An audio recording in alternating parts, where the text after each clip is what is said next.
looking back on the vast sweep of human history, I think it's fair to say that religion has been a disaster. It has been responsible for most of the wars and divisions of history and the persecution of minorities, the enslavement of women, and it has held back progress in thought, in science, in reason. However, it appears that at an individual and community level, religious practice is good for us.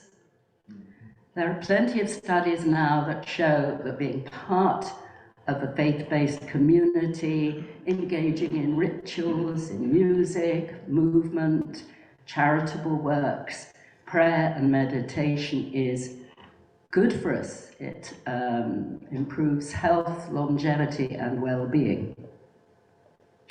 And we Unitarians do all these things, don't we? Or do we? All the rituals, fine. The meditation, fine. Meditation is now totally secularized, mindfulness meditation.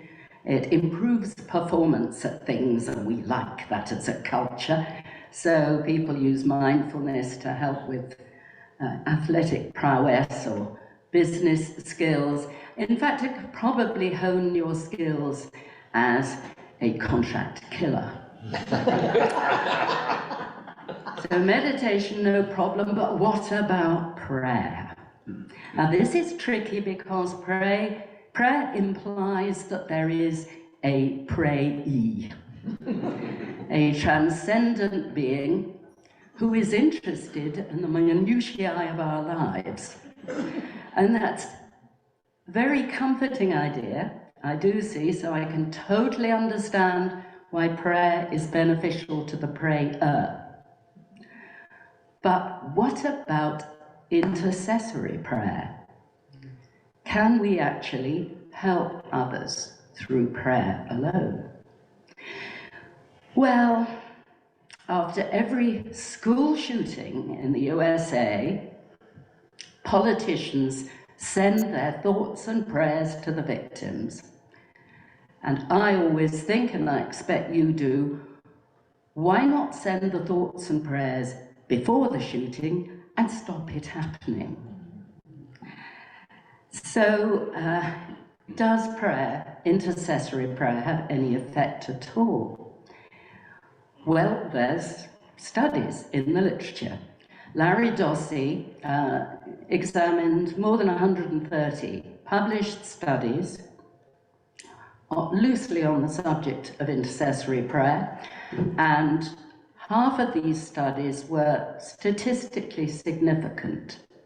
They showed real effects, and it's important to distinguish between statistical significance and what we subjectively think of as significance. An effect is statistically significant if it can be mathematically shown to be vanishingly unlikely that it could occur by chance. But it doesn't have to be a big effect. It can be a very small effect, but it's nonetheless real. For instance, if I toss a coin, it's a 50-50 chance coming down heads or tails. If I toss it 20 times and it comes down heads 52% of the time, that is neither here nor there. If I toss it 1 billion times and it comes down heads 52% of the time, something is acting on that coin. That is not chance, even though it seems to us to be insignificant. It's such a tiny effect. So be aware that some of these effects are small, and some of the experiments are not really what we think of as prayer, because the best experiments are human influence on things like seed germination, the growth of yeast cells or bacterial cells in culture. And these are very easy experiments to do. They're cheap to do. You can be quite sure that your experimental and control samples are identical. and there's unlikely to be a placebo effect involved. I've taken part in some of these experiments. I particularly remember a seed germination experiment where after a few days you could see with the naked eye the seeds that had been prayed for, and they really were germinating early. So a lot of interesting work there, a lot of it statistically significant, but it's not what we think of as prayer, is it? We think of particularly praying for health for other people. And this should be easy to test. You take a group of matched patients in a hospital, randomly assign them to a prayed for group and a control group, and get some people to pray for them and see what happens, the outcomes. But there's a big snag with this. In the States especially, where most of this research has been done, nobody in hospital is not prayed for. They are all prayed for, and they're prayed for by people who really care about the outcome, their nearest and dearest. So the only thing you can detect with this sort of experimental setup is a little bit of maybe value added from having a bunch of strangers pray for you as well. Nevertheless, a lot of encouraging, interesting studies have been done. About 17 studies have shown statistically significant impact, it appears, of prayer. However, there was one enormous study, the definitive study done in the late 90s with 1,000 patients. And there they were divided into 3 groups. There was the regular experimental and control group who didn't know whether they were prayed for or not. And there was a 3rd group that were prayed for and knew they were being prayed for. And the only statistically significant result from that experiment, and it was a very small effect, was that the group that were prayed for and knew it did very slightly worse than the other groups. Of course, that's only one way of testing prayer, or I'm really talking about distance healing now.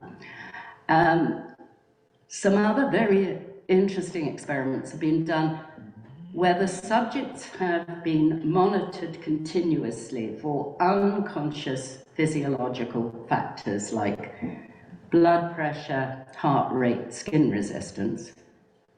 And then groups of experienced healers from all sorts of religions. We have Buddhist monks and Brazilian spirit healers and all sorts. They are asked to direct their healing vibes, as it were, at the subjects at randomly chosen moments for a randomly chosen length of time, and then they switch it off, move their attention in elsewhere. And the continuous monitoring of the physiological effects shows, and this is statistically significant, an alteration, particularly a reduction in blood pressure and heart rate and an increase in skin resistance, which are all associated with a more relaxed state. And this has been shown many times, really interesting body of work. Then, of course, the other source of evidence is outside the lab, among all the people who seek healing and who are prayed for. And in the 70s and 80s, Lawrence Lashan traveled the world to investigate all forms of spiritual healing and interview people who had interviewed both the healers and the healees.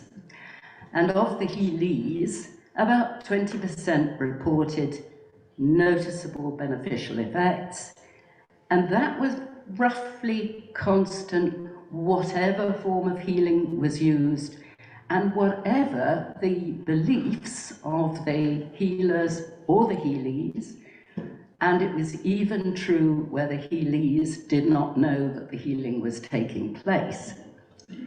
So it's a really substantial body of evidence if you look at it. There's more, but that's enough, I think, to be intriguing. Now, of course, if you are an orthodox scientist at the moment, then your model of brain and mind is that mind is generated by brain. It's a side effect of brain, it's located in your head. It is therefore completely passive, it has no agency in itself. Now, if that were the case, then none of the evidence, none of the things I've mentioned could happen. But they do happen, and if we're good scientists, we don't look for alternative facts when the facts don't coincide with our model, we change our model. So I would say, as a working model, a more useful one is that mind is more like a field, permeates the universe, and it interacts with our brain to give us our own individual consciousness, but that it is actually continuous and therefore linked to other people. I'm not saying for a minute that this is true, but I think it's useful. It's not in the least original or radical. It's been around in philosophical and scientific circles for at least 150 years. But it does enable one to accept that mind in itself may be powerful. I suppose on the basis of this, 2 years ago, I started a little group called the Healing Intentions Group of Hopefuls, acronym HI. And we meet once a month on Zoom, and the rest of the time, every day, we allocate at least 5 minutes to distance healing of our choice. Could be prayer, could be ritual, any sort of mumbo jumbo that feels right. We have a list of healees, usually about 30 at a time, and most of whom don't know they're on the list, and for privacy we only use first names and only very general descriptions of their problems. But these are people who are seriously ill. We will never know if that has any impact at all. It's not an experiment, obviously. I don't know about the others. There are 1 or 2 here who are in the group. But I find it's beneficial to me, so I'm going to keep on doing it. I tend to do it when I'm swimming in the sea every day. It's a nice little ritual that I go through. So, not sure if that works, but there does seem to be some evidence that healing can work at a distance. Prayer can work. But what about praying for peace? Now, every religion prays for peace. Everybody wants peace, and yet we've got a world that's just full of war.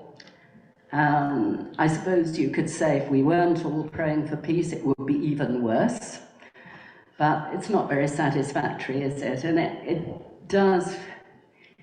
it's easy to feel defeated and feel, really, is there any point? Well, there is one absolutely extraordinary experiment that everybody should know about. And this was conducted in 1993 by sociologists and criminologists. It was really good science, very well organized experiment. 4,000 practitioners of transcendental meditation descended on, oh, thank you, great, on Washington, D.C. for 2 months, June and July, summer of 1993. And they spent that time meditating for a reduction in violence in the city of Washington, very specific. And the results were absolutely extraordinary. Crime dropped, violent crime dropped by nearly 20% over that period. Towards the end of it, it was 23%. And that's compared with the previous 5 years, the same period, June and July, and adjusted for temperature, because when the temperature goes up in Washington, people get violent. And the results were enormously statistically significant, odds against chance of 2 in a billion, and of course of enormous social significance. And think of the saving in human suffering and resources. Surely we can build on that data in some way. The experiment did lead on to fascinating work that's been continuing for 30 years now, the Global Consciousness Project, which is looking at focused, synchronized human intention, but that's the subject for another homily. So, thank you for that. You will notice that I have not mentioned the word God. That is partly because I know it's triggering for some of you, but also because the studies I've referred to do not distinguish between human intention and intervention from a supernatural power. So I can't really comment on God, but I am going to get preachy now. I'm going to say, do have a go, do pray. I don't think it matters who you pray to, but I think it matters what you pray for. I realise, being burnt as a witch now, by saying, you know, pray to the universe, pray to your higher self, pray to your imaginary friends. But it does matter what you pray for, and you should always pray for the absolute best you can possibly imagine. Just the best for everybody. Everybody, every creature, everything. Pray for the best.